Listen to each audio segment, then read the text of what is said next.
So let's get started now. I'm Meaghan. I work for Canadian Mental Health Association of New Brunswick, founded in 1918. We're a national charity that helps maintain and improve mental health for all Canadians. We offer a lot of our services are free, and we offer them to our communities so that they can build resilience and support recovery from mental illness. We do have offices in Moncton, Fredericton, and St. John.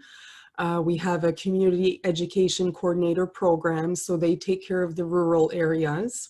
That means we not only have services in the large cities, we have them all around the province.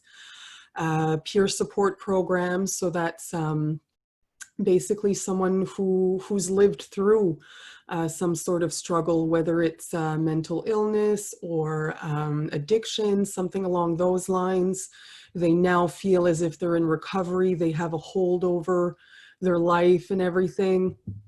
That means they can mentor someone else and help them get on the right track. And we have an employment program as well in Charlotte County, helping individuals find meaningful employment in their area. So we're going to start off with a few myths or facts.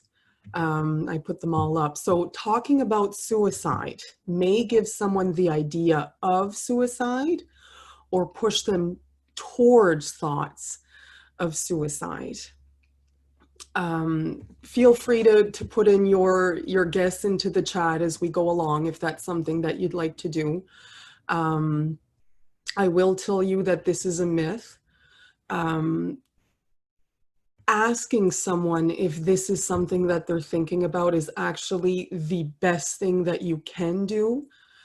That way it gets the elephant out of the room and you know exactly where the person stands, right? You're going to get them to talk, you're going to have a meaningful exchange, hopefully, and that way you really know where their head is at. Mentioning the word suicide is not planting an idea in someone else's head, I promise. People who talk about suicide should not be taken seriously. Of course, that's not true. If someone mentions anything about suicide or harming themselves, anything along those lines, absolutely should be taken seriously. And I know of some individuals, you know, they might go the route of, oh, they just want attention or, you know, that sort of thing. They're trying to catch your attention, but it's not just to have attention, it's to have help. So if this is something that an individual is repeating, what's been done so far has not worked. So let's look at different things, right? And hopefully this will help you kind of expand to see what the other ideas could be. Right? So I already talked about the attention. People who talk about or attempt suicide are just looking for attention. That's not true. They are reaching out for help. They're trying to catch your attention, yes, but there's a reason behind wanting your attention. It's to help them and for them to feel better. And once someone has attempted suicide, they will not try again. That is not true necessarily, especially if they don't get the help that they need, right? If things don't change in their life, of course, they're going to still have those dark feelings that brought them there in the first place, right? So we might see that it's something that it happens again. Moving on to the next one, a person who is suicidal clearly wants to die. That one's not true either. The reason why it isn't is because it's not that an individual wants to die. Like, it's not that they want their life to be over, it's that they want the pain to be over. They're having trouble coping with probably several areas in their life. They're feeling an immense amount of weight, guilt, shame, whatever other negative feeling that you can think of, this individual is probably going through. And some of it can be perception, don't get me wrong. If I use the example of, someone who's living with depression, there's a tendency to have negative thoughts and defeatist attitudes and that sort of thing. And from, someone on the outside looking in, it's like, oh, it's really not that bad or whatever, the judgments that we tend to make. But that person's perception is their reality, right? If my perception is this is black with a little bit of white, is there much you can do to change my mind necessarily, right? So absolutely, these individuals, their perception is that nothing's going right in their life. So they want the pain of all that negativity to stop. That's what they want to stop, not necessarily the life. If they thought that their life could get better, if they saw any kind of light at the end of the tunnel, it may be different. But in their particular frame of mind, the light is very difficult to see. Someone who is smart and successful would never die by suicide. Of course, that's not true. You hear about it all the time, that anyone from any walk of life, there is suicide that happens in all socioeconomic groups, all cultural groups. Here, anyway, I shouldn't say that, because there are some areas in the world where suicide really isn't an issue, but it is here. So here it affects everyone. Doctors, and you hear of that all the time. We've had it happen in Moncton, in our city, right? So suicide generally happens without warning signs. There always is some sort of a warning sign, and especially if you're someone who's close to that person, right? If you're a parent, if you're a sibling, if you're a best friend or something like that, right? So you really know this person in and out. You know when something's maybe a little bit off, and we're going to talk a little bit more about the warning signs, what they can really look like, feel like. And then I know some of you might be thinking, yeah, but what about people like Robin Williams or whatever, right? Like individuals that we see, we know are happy, there was no signs. Keep in mind that you didn't know him personally, probably, right?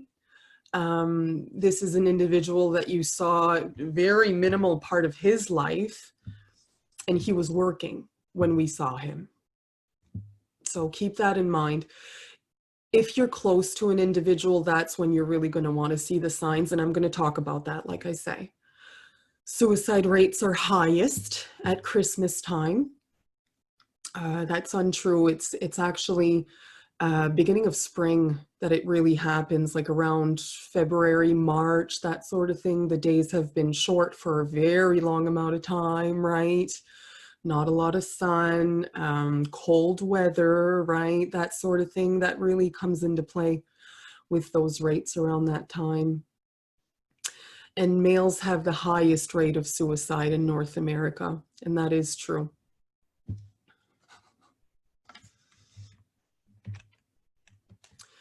A few stats about suicide in Canada. There were 3,890 deaths by suicide in Canada in 2009. 2,989 were male and 901 were female. So you see the split between the male and female population that we've seen in that year anyway. According to NB Health Council Population Health Snapshot for 2014-2015, suicide is ranked as the third cause of avoidable deaths in New Brunswick. And suicide accounts for 24% of all deaths among 15 to 24-year-olds. So near a quarter of their deaths are due to suicide. So what is suicide? Suicide means that someone ends their life on purpose. And we talked about how it's not necessarily wanting to end the life, it's wanting to end the difficult feelings, the difficult situations, the difficult everything that they're going through, right? Who is at risk? So people who suffer or have been, or sorry, who have suffered from abuse, neglect, or who are socially isolated are at a higher risk, absolutely. Especially those who have not recovered from it, right? So let's say there would have been abuse in the childhood home or neglect in the childhood home. If there's no healing that happened after that, that's going to stay with you. So that risk would still be there. People who have been or are in trouble with the law, right? You can imagine if that's something that's happening in your life, there probably are some chaotic things happening that would be very stressful. People who are struggling with their sexual identity, absolutely. If a person feels rejected at all, right?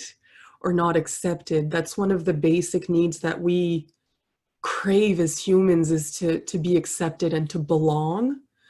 And for someone to feel like they don't because of their sexual identity or even gender identity, anything like that, of course, that's going to cause a stress and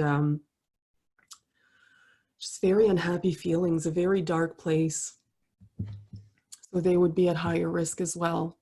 People with serious mental or physical illnesses. Excuse me. So, of course, as I mentioned earlier, an individual with depression who has very severe symptoms and very, dark symptoms, of course, they would be at a higher risk. Their cognition, their train of thought is very much impaired in that moment, right? So people who have attempted suicide in the past or know someone who has, people who have experienced a recent loss or major life change, of course, anyone can be at risk. So how to help? Support and connection. Helping and supporting someone who may be at risk of suicide is not fixing everything, making everything okay, and it's not counseling either. It is supporting them, caring for them, providing connections to professional help, and calling in emergency resources when necessary. That's the main thing. If you're having an interaction with someone who mentions this, who mentions that they are thinking of suicide, not your job to be a counselor. It's just making sure that they're safe. That's the biggest thing that you want, is for them to be safe. And most times that can involve professionals. And we're going to talk a little bit about resources that we have for someone who's in danger. So there's resources that you can reach out to that can help immediately if there's, a risk of immediate physical harm. Or if you feel like the person, okay, like they're feeling calmer now and they can wait till Monday morning to call such and such an office, perfect. That's a resource that we have as well. So we'll talk about that. Spot signs and symptoms, explore, listen, and link. So CEL is something that can help you with this, that acronym. Warning signs, right? The signs and symptoms can come in many different forms, and it looks different potentially for different people, right? So we can have behaviors and physical changes.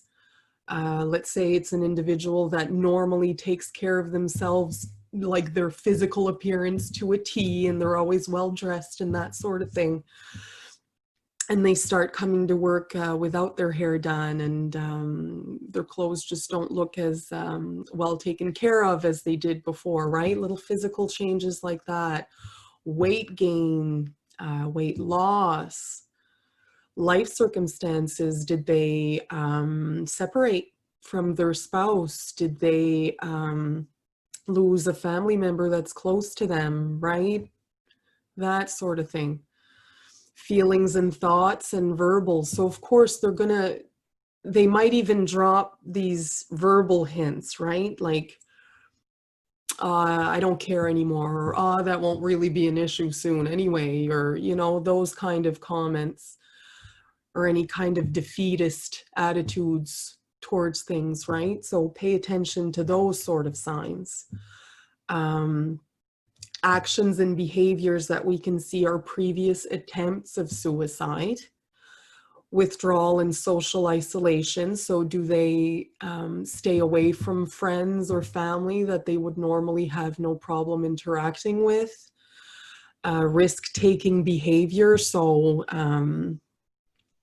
you know, maybe driving under the influence or unprotected sex, or, you know, that sort of thing. They're not as worried about the repercussions, maybe. Substance use and misuse. Discussing the topic of suicide, right? So someone who brings it up often. And sorry, I'm going to circle back to drugs and alcohol. I just want to say, for anyone who's, I'm thinking probably most of us has had a drink in their life, right? Alcohol or even any other drug that you might have tried.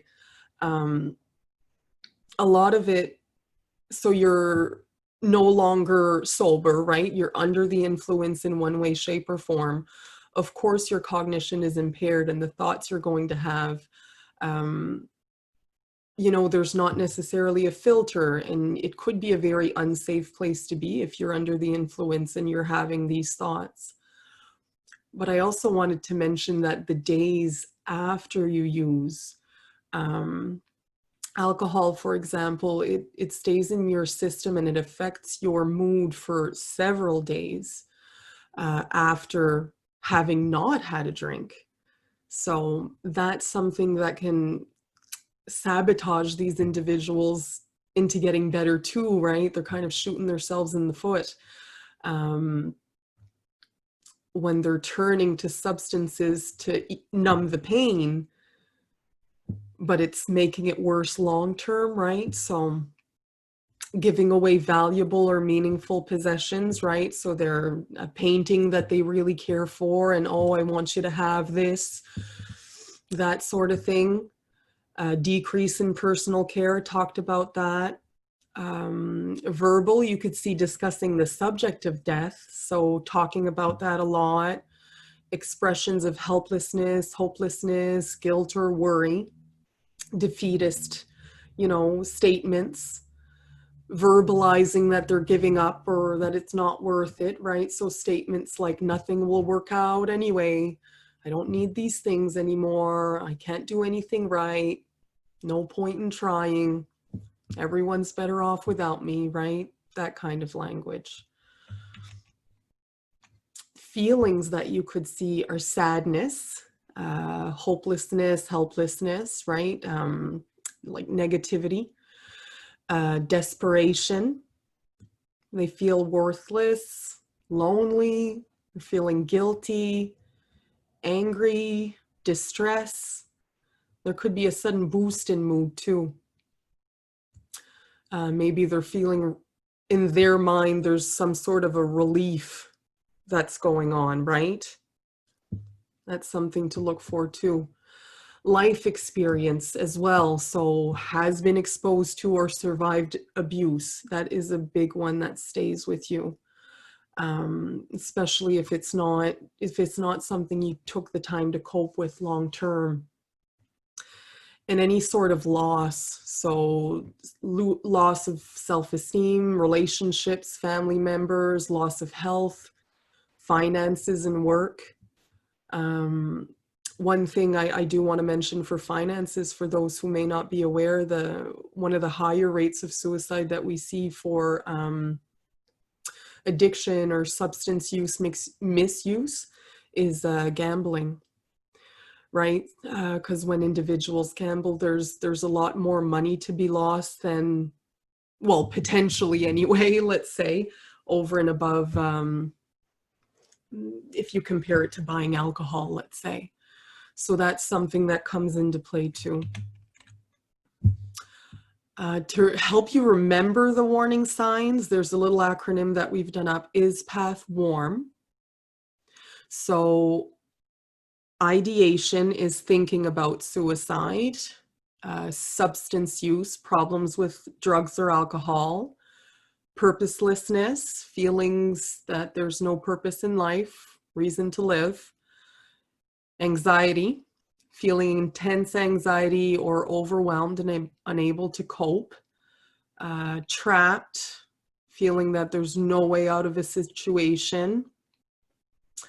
Hope or loss of hope, no hope for the future, things are never going to get better. Withdrawal, so avoiding family, friends, activities. Anger, unreasonable level of anger.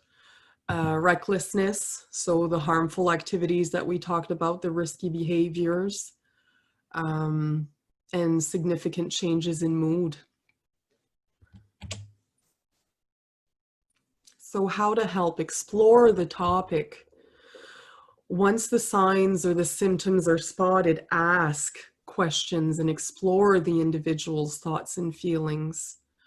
Make sure that you're making your questions clear, that they're direct, and asking questions specifically about suicide is helpful if you believe the person is at risk. So that goes back to what we were saying earlier, that we're not planting any ideas in their head by saying the word. We're making it better. We're opening up the conversation. We're taking that stress away from that individual to have the courage to say it.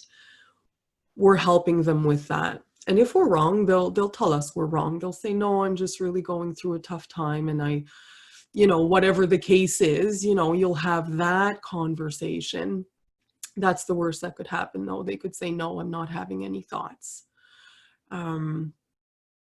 If you're able to open up the conversation and you do identify that that's the issue, that's what we're talking about, then you know how to make your questions direct and clear to them once that door has been opened.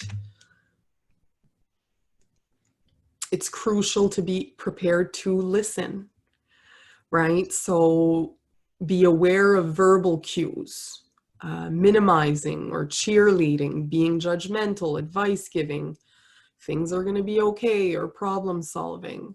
So if an individual has the courage to talk to you about their thoughts of suicide, it's important not to minimize what it is that they're going through. Oh, is it really that bad? If I were you, I would go and do, right? Or you're so lucky. Why would you feel that way? Like, think of the others. Right? Like that kind of language, it's just so minimizing to what that individual is going through. They're not talking about they're in the mood to drink a glass of water and they don't have access to water or something. Like, yeah, okay, we'll get to a store in 30 minutes. Like, no, it's not, it's not a little issue like that. This is a big issue. It's someone's life we're talking about. So please take it seriously and just be as empathetic as you can and just let them go on. Whatever it is that they want to talk about in that moment, kind of let them lead the conversation.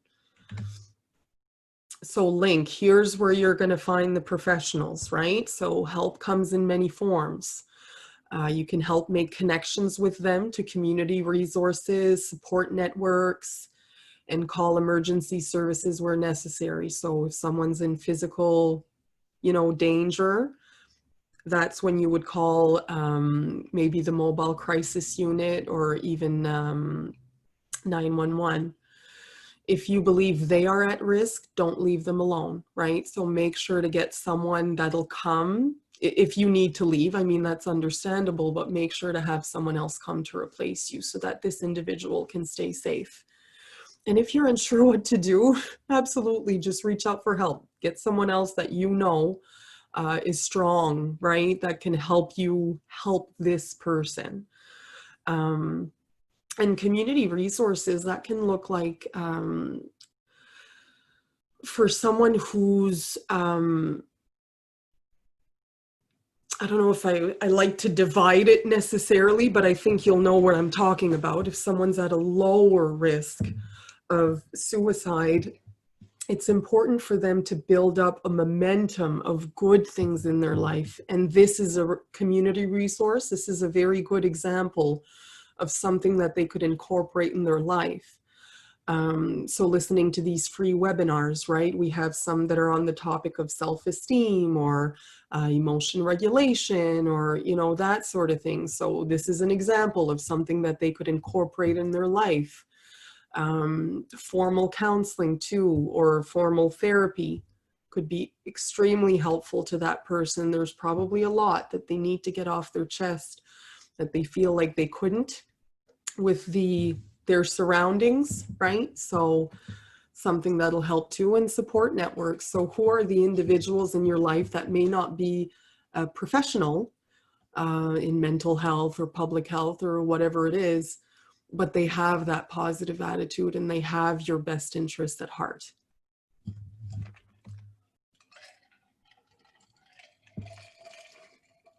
So more help. Respond honestly to the person. If they're talking about how in despair they are, let's say, over their home life, right? And they're telling you about these things that are actually probably kind of horrible, but your instinct is to say, oh, that's fine, it'll get better. Like, no, it's okay to say, wow, yeah, that would be really stressful, right? Let them keep going. Stay with them for stuff like that. Let them know you care and that they're a priority, especially in this moment. Unsure what to do, get help. We talked about this. When in crisis, it can be difficult to problem solve, especially for the person that's experiencing those feelings, that feeling of crisis. Think of the last time you lost your temper or the last time you cried or whatever. Trying to problem solve in that moment, not very effective, right? So you need that other individual that's going to stay calm with you. And learning ways to regulate your emotions in the future too, if you're the person that's struggling, imperative, going to be very helpful on your path to recovery. Having a crisis action plan in advance can help for those you already know may be at risk. So if you have a loved one that is going through this and you fear that it may happen again, that they may be brought to that very, very dark place, have a plan with them. Who is it that you can call when you're feeling that way? What is it that you can, you know what I mean? Like for them to have some sort of, an action plan, so that when they're in crisis, they don't have to think about, oh, what do I do? Okay, I have my list. I know what to do, right? And they have that resource. If you're having thoughts of suicide, call a crisis or support helpline, and I'll show one to you afterwards. Draw on the support of family and friends. So seek out those individuals that you know are strong and resilient and positive in your life. Reach out to them. Talk to your family doctor. They're a great person to start with as it relates to services in the city. Or I shouldn't say city, in your area, wherever it is that you live. If they feel that you need to have a diagnosis, right, you may go the route of a psychiatrist, right? Like there's different specialists that they can refer you to. So it's a very useful resource for you. Set up frequent appointments with a mental health professional and request telephone support between appointments if need be.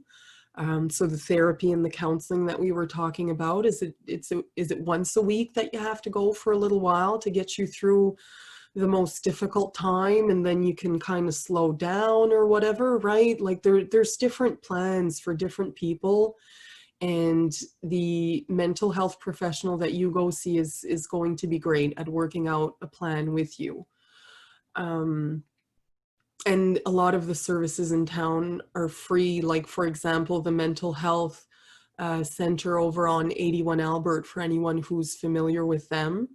It is a free service. So you know, that's something that you can take advantage of if you feel like finances is a struggle. Get involved in self-help groups for sure. If you choose to surround yourself with individuals who are negative, right, it's you're going to embody that negativity, right? And it's going to come out with you as well. What do your surroundings look like? What do your friends look like right now? The people that you talk to the most often, the people that you hang out with the most often when you can, right? Like, what's the general vibe? Are they a good presence in your life, right? Kind of have that discussion with yourself and see if there is something that you can do to change your friend circle, to have people that really do some good to your soul, right? When you hang out with them.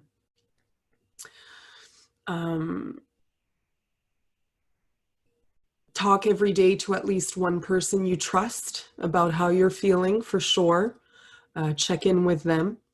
Think about seeking help from the emergency department if you are, in a higher risk, physical danger, that sort of thing. Absolutely give them a call. Talk to someone who's been there. So someone who's in recovery from whatever struggle they used to have. Absolutely. And avoid making major decisions, which you may later regret, for sure. Decision making is affected when our emotions come into play. In a high risk situation, don't let someone else alone. If they are expressing that they want to harm themselves, don't leave them alone. Get immediate support from parents, police, or hospital emergency, depending on the level. Reduce or remove access to means. So if there are any weapons or drugs or alcohol in the home, something that would impair their judgment or, you know, make them become disinhibited or whatever, right? Like those things need to be removed from that person's reach. So think about that. Think outside the box for that.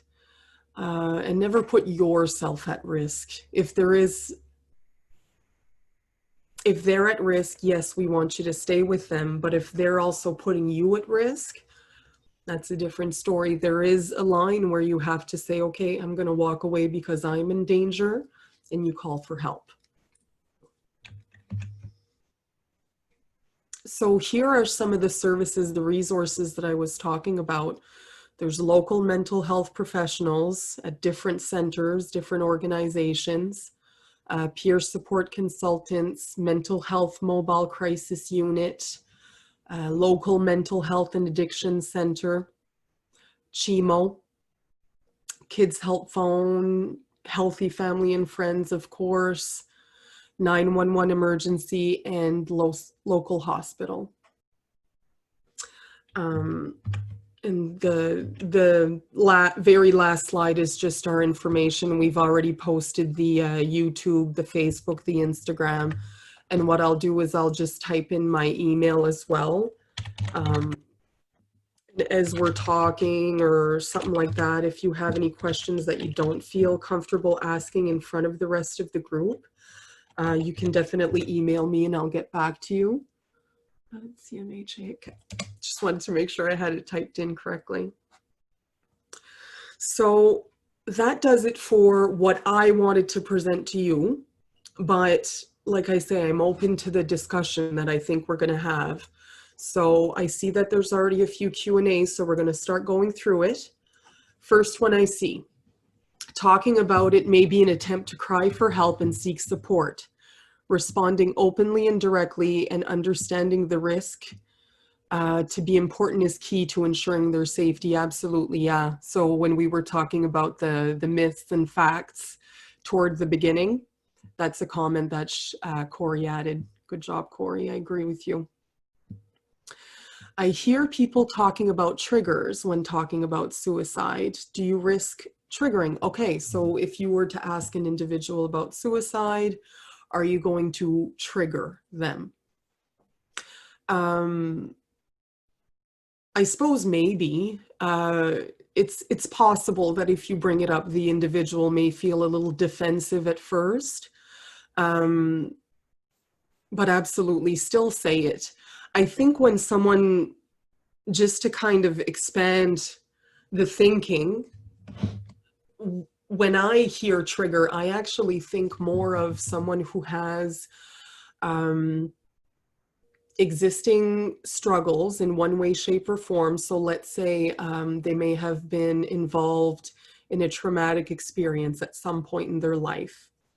And of course, when you live through a traumatic experience, you remember a lot about it. If I were to ask you specific details about your birthday when you were 12, I don't know what you're going to be able to remember. But if I say, oh, what happened on such and such a day, and I know that it's traumatic for you, you're going to remember a lot of details. Am I smelling something that reminds me of that day? Am I seeing someone wear what I was wearing? Am I hearing words that were said to me, right? So that kind of thing. Those are the kind of triggers that can bring a person back to very dark emotions without having anything necessarily bad happening around them, but just that smell kind of brings them back to that strong emotion. And I think I actually might just stop sharing my screen just so you can see me a little bit bigger if you want to. Here, let me just bring this over here. So I hope that that kind of helps clarify the trigger thing. That's my thoughts on it. So people with social anxiety are at a high risk, and I may be at risk too. How would I deal with all of this? So hopefully by listening to this and seeing some of the resources and some of the information, I'm hoping that that kind of gave you a clearer maybe direction on where to start going from here. It's not something that gets better overnight. So someone with anxiety, absolutely, it can be a risk for them because of all the disparaging thoughts that we tend to have as anxious people, right? I'm including myself because I am an anxious person. And I very much think about worst case scenario, right? So when I go, whatever, let's say this presentation, right? I'm thinking of this presentation and I'm like, oh, I wonder if it'll go well or whatever. There is a tendency for someone who's anxious to be like, oh, the power is going to go out. I'm going to, mess up the presentation or whatever the case may be. And it's often that we don't think of the best case scenario, but I would challenge you to do that. Try to incorporate some positive thinking into your life. Remember that you've survived every tough thing that's ever happened to you in your life. You've survived it all. And there's going to be a lot more that you're going to survive. If you're feeling really low, reach out to someone directly though. Like if today you're feeling really that you're struggling, reach out to someone, please. But otherwise, I'm hoping that you'll choose to incorporate some of these things today to help you out. And email me if you have a couple more questions. Absolutely, I'd love to answer you directly, okay? If someone who doesn't really open up to others, would you believe that substance abuse could be considered a cry for help? Yeah, could be. There's a difference between substance use and substance misuse too. So don't forget that. In our society, a glass of wine a couple times a week or whatever is pretty acceptable, I guess, in our society. But yeah, if you're seeing an increase in someone's use and I don't know, it's just not really in their character, right? To you, like it just kind of doesn't seem to fit their life and what you know about them.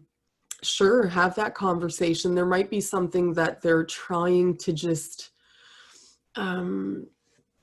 appease, right? There's a feeling that's coming up and the substance, whatever the substance is, whether it's food, alcohol, cannabis, cocaine, whatever other substance, I just named a few, they're using it to appease those emotions, right? So could be they're going through a rough time. Doesn't mean they're having suicide ideation though. Just because someone's trying to calm negative feelings doesn't mean that they're at risk of harming themselves. That's another thing to consider too, but I would say have that conversation with them. The next time, you know, they're kind of maybe talking negatively or whatever, open up that conversation and you'll know. You'll have a better idea of how to help them. Could you provide online or telephone resources that are currently accessible with all of these closures, and where are the best places to turn when someone is in crisis, and what social support systems are available at this time? The services, I will say, have been amazing. Any service that you know of really in town in terms of mental health and helping the public and that sort of thing, they're still open in one way, shape, or form, right? So they may be doing a lot of sessions over the phone or that sort of thing, but there are still supports available. So if you want to reach out to mental health and addictions on Albert Street, right? Absolutely, they're going to be there to answer you and to help you. We're here too. As you can see, our job looks a little different. I'm in my living room right now, but we're still open to help as well. So all of the support systems that I know of are still open. They just look much differently right now. I hope that helps. Are there online group support meetings being hosted at this time where in-person ones may be canceled? Yep. This could relate to suicide and self-harm support, but also to other supports. Yeah, absolutely. So we are offering weekly sessions for sure. Yeah, there's different topics that we're covering. We do have a group specifically for frontline workers, right? So just as an example, we have a counselor that goes live a few times a week on their Facebook page so they can have that discussion of whatever anxieties they're going through. We do have, I wanted to share that link with you and maybe Dawn can help me out. There's an Albert Westmoreland, or no, it's right here. I'm on a committee on Albert Westmoreland Suicide Prevention Committee, and we do a lot in the community as well on that. So I invite you to go to the Facebook page and follow to see of any events that may be happening and that sort of thing. That could be helpful. I'm trying to think of other, like I say, we have programs too, like Living Life to the Full, Changing Minds, that sort of thing. Those are programs that we offer at Canadian Mental Health that last for a certain amount of weeks, and you focus on different topics, right? So although they're not geared specifically towards suicide, if you're able to take care of the base and if you're able to become more well-rounded, suicide kind of doesn't become a thought anymore, right? So that's something to keep in mind. Thank you, Sheena. I'm glad you're enjoying it. Do you think certain overdose deaths should be investigated further to determine if it could have been a suicide? You know what? That's actually something that I've never really considered. It could be, absolutely. I think that would be a good question more for, I guess, the medical field or the law enforcement field, maybe. It's not something, yeah, that I'd ever considered. It's interesting. Do you have any tips or pieces of advice for when someone is opening up to you or disclosing to you about suicide, yeah, or ideation, things to say or not to say? Yeah, absolutely. So just give them your entire focus. I think if that's the one thing you can remember, is to give them your entire focus and to stay open-minded. Remember that the things that they're perceiving that are going wrong in their life right now is true to them 100%. So if they're stressed out about something and, you know, something's bringing them down, that is 100% true to them. And it's not helpful if you say, oh, is that really that bad? Or that doesn't sound that bad? Or, you know, and the obvious eye rolls, or the, when you're listening to them, or that sort of thing, right? Just make sure that you're really giving them your 100% focus. I mean, if you look online, the easiest way for someone to know you're engaged is to keep, you know, the open posture and to keep the eye contact and that sort of thing. So if you think that that would help you in that moment, absolutely, you can rely on that too. But if it's a loved one, if it's a friend, if it's someone that you've seen before, you know, that is close to you, they're going to know whether you're truly interested in what they're saying or not. So just be genuine in that moment. Don't forget that they're a person that you love and you've known them for probably a ton of time before having this conversation. So don't forget that. Do you think impulsivity may have something to do with frequent suicide attempts? Yeah, absolutely.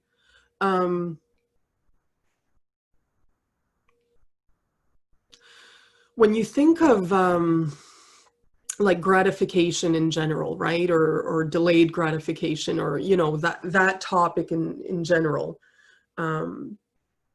So a lot of people may say, I'm going to use food as an example. I think some individuals are able to put it off and say, you know what, I'm going to have my treat this weekend and it's going to be great. And they kind of plan their day around it. So they're able to delay that gratification, and they're able to say, you know what, I want it now. I'm going to be able to wait for it. So let's do that. And then on the other hand, you do have the individuals that just feel like they don't have that control, and they'll eat it right away, right? It's that instant gratification. If you compare that to suicide, yeah, it fits. These individuals are struggling, right? And they're in an immense amount of pain, and they don't want to delay the relief. They want the relief right now, right? That's how bad it is. So impulsive, sure, I want relief right now, right? So you'll have that thought, and that absolutely could come into play. That just speaks to how desperate that individual is probably feeling in that moment, right? And how they probably have difficulties regulating their emotions in other areas of life, not only in this area, right? So yeah, that's a good point. My mother has dealt with severe anxiety attacks and has said they were so bad that death was not so scary to her anymore. Yeah, so there you go. That's straight out of someone's mouth that was struggling. She feels like she's in such distress at that moment that it doesn't seem like such a bad idea, right? But when you think of it, when she's much calmer, hopefully she's having those thoughts when she's much calmer, that, wow, okay, that really is distorted thinking. Like, I don't know if that's really the truth. If they tell you they're feeling so much better when using substances, what can you tell them? That's a tough one, because it's probably true for that short period of time, whatever it is they're doing. I'm going to use food as an example, because it's something that I've struggled with, so I can maybe compare it to my thought process, and hopefully that'll like carry over to your friend. I was very overweight. I'm still a bigger girl there. I have a bit of chunk, but I was very overweight before. Very unhealthy eating habits. And yeah, I was living with a lot of anxiety then, going through depression, severe symptoms of depression and that sort of thing. And I'd remember coming home, and this was with the help of a therapist that I had, and she was lovely and amazing. And I, now that I'm in this field, I get to work with her in a different capacity, so I'm pretty happy. But one thing that she asked me to do was to track my thoughts when I was about to overeat. You know, what is it that's going through your brain? Because she was asking me what's going through your brain, and I was like, I don't know, nothing. And she said, okay, track it, and then we'll talk about it the next time. So we did that. And I remember, and it hit me like a ton of bricks. And it's only because of her that I had that realization. I was coming home from work. I had worked a very late shift. I think I was only getting home at midnight or something. And I had a big headache, and I was tired, and I was cranky and whatever. So I stopped and I picked up some takeout on the way home. And all of a sudden, I'm in the kitchen, I'm getting ready to eat, you know, getting my utensils and this and that, and I'm singing. No headache, no worry, no anxiety, no fatigue. I'm singing because I'm about to get my drug that's going to make me feel better. So what do you say to that? That's a tough conversation to have. There's a journey that has to happen. Like in my case, in that situation, when I was in that sort of mind frame, having those thoughts, there was more of a journey that needed to happen before I would stop turning to food, right? I needed to replace it with more positive things in my life, and everything that I had talked about earlier, the supports, the positive friends, these healthy routines, you know, educating myself about mental health in positive ways. That needs to happen too, other than just not picking up takeout. Because if I was in such distress that I needed something to calm me down and I wasn't getting the food, I probably would have turned to something else, right? So hopefully that helps answer that question. Are there ways to become involved with your online programs or other support avenues as a volunteer? Yeah. Or are there alternative ways we can show our support and promote awareness in local resources? Yeah, for sure. Thank you for that point. Absolutely, we accept volunteers. You can, on our public site on cmhanb.ca that my colleague posted earlier, you can go through there and register as a volunteer, and we'll have tasks for you. Absolutely. They will look probably a little different right now because it's at a distance. But when we start incorporating our in-person things, that can continue. It's up to you. I would share, if you see any topics, you know, that you really, oh, thank you very much. My colleague put the specific volunteer list email. Thank you. For awareness, I was just going to say, if you're on our Facebook page and you see an event that's going to happen, you see a webinar that's coming up, for sure, share away. And some people are blind to those sort of posts on social media, either because it doesn't interest them or they're not ready to face the topic or whatever, and that's okay. But if you reach one person that it'll help, that's a good thing, right? Thank you. Good point. What if you are not sure what to make of the answer or the person is resisting help? What are more questions we could ask them to get them to open up more and want to get helped? Yeah, that's going to be a tough one. You're right, because someone, or that's a good point, I should say, and it won't necessarily happen every time, but when you're speaking with someone who's having those thoughts and who's really in a dark place, let's say they're having very strong symptoms of depression and that sort of thing that's going on, right? There's a lot, and you're there and you're having that conversation with them about it. Maybe they won't be receptive, to what you have to say. Maybe they will be defeatist. Maybe they'll be defensive. You never know.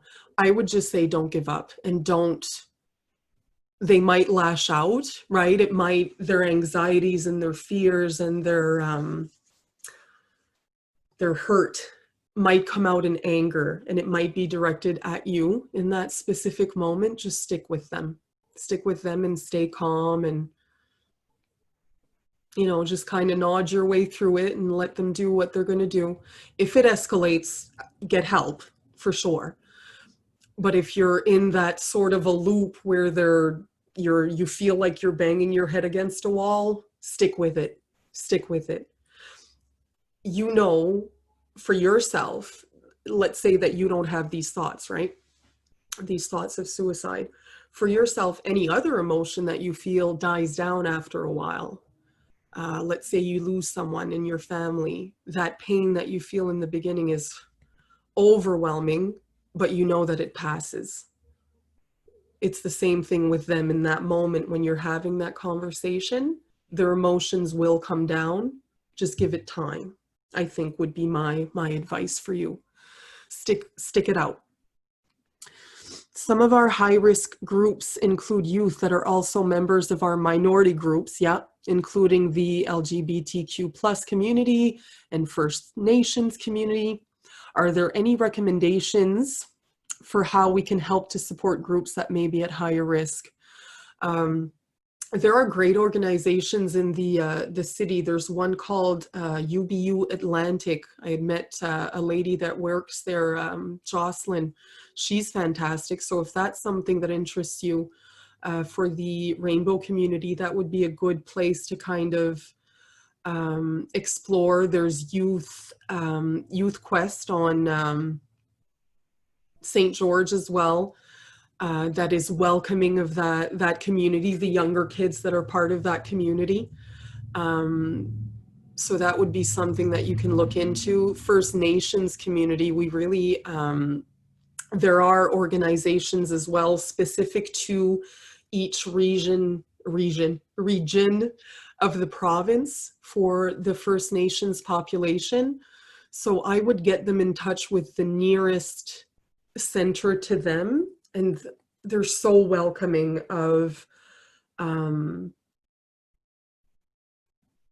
don't know if I should say newbies, but they're welcoming of newbies. Someone like myself, if I wanted to learn more, if I wanted to participate in activities, I would be welcomed with open arms, right? It's just about making that contact and letting them know what your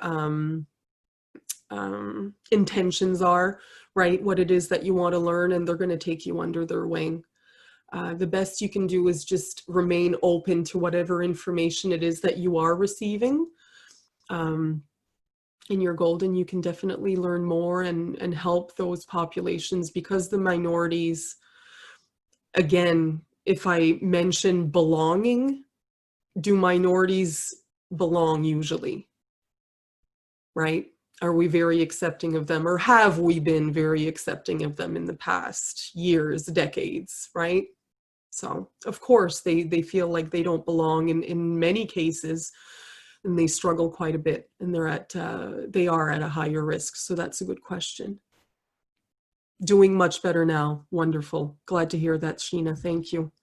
Do you feel that self-destructive behavior can be a sort of slow suicide attempt over time? Yep. So if someone is engaging in reckless, risky behaviors with little concern for themselves, not caring much if they live or die or about the harm done to themselves. Yeah.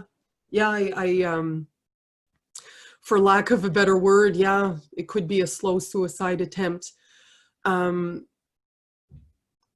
They may not have that ideation where, you know, there's a specific plan laid out, or, you know, something like that. The kind of stuff you see in movies, it doesn't always happen that way. But yeah, someone who's abusing substances to a point where it's really diminishing their functioning in other areas of the life. Yeah, for sure.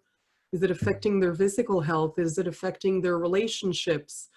They're kind of sabotaging their own happiness because there's pain, because there's lack of self-esteem, because there's impulsivity, you know? So yeah, that is a factor. If the substance use abuse whichever it is, isn't addressed, then it could roll into the specific, okay, yeah, I'm here, I'm seriously thinking of suicide. That could be, yeah, that could come to pass if it isn't dealt with. So yeah, that's a good point too. You can see that for sure. How would you respond to someone who just lost a loved one and is telling you they want to join them? It's a very tough one. When you lose someone, and I'm sure all of us has lost someone in one way, you know, shape or form, different levels of closeness to that person and that sort of thing. When you lose someone, it's devastating. It's devastating in the, you know, the days following you finding that out. Oh, it's just horrible. And for me, it just goes back to the feeling will subside. It won't feel like it's gonna subside, especially in the first few days, but it will. I would challenge you to stick with it, stick with that person, even if it takes a few days. Do you need to gather up a team? Do you need to be maybe 4 or 5 people that are keeping an eye on this individual? There's always someone with them at the house, right? Like, is there some sort of an action plan that you can do up for that person to keep them safe and protected in this time until their feelings subside, right? And of course, get the help from the professionals. If they're feeling that low, if they're making those sort of statements, maybe there's something that's underlying that's bothering them, so that when they are feeling an intense flow of emotion, whether it's grief or any other emotion, that they're having those catastrophic thoughts. Maybe there's a way that we can regulate emotion better during the rest of the time, so that when there is a crisis, they're better able to tackle it. I hope that helps. Side note, I want to thank you for being such an insightful host and sharing so much valuable information with us. Yeah, thank you. Thank you, Corey, for that. Are there any organizations out there for single moms who are dealing with the same thing?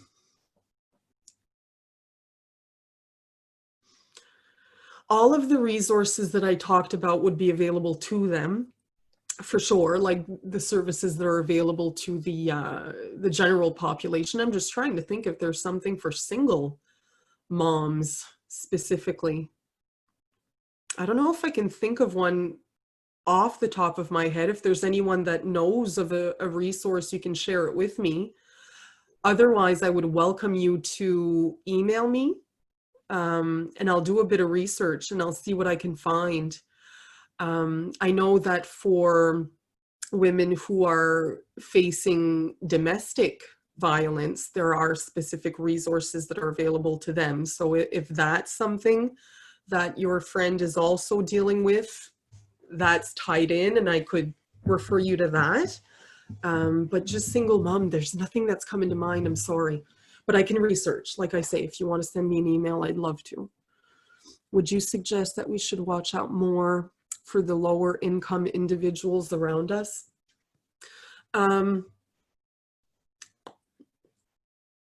They definitely, they are at a higher risk, but to understand why they're at a higher risk, you have to consider the life in general, right? So if you compare someone who has lower income and someone who has higher income, if you think of the whole life in general, right? So what opportunities have been available to the individual with the lower income family and the individual with a higher income family, right? Were sports available, music lessons, was mental health support available, medication available, right? There's a lot of things that would affect an individual with lower income family, a lot of things that would affect them throughout their life that could increase their risk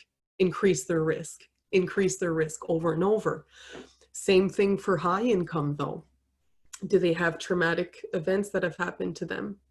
Do they have losses in their life? Do they have, right? And those are all things that can increase risk too.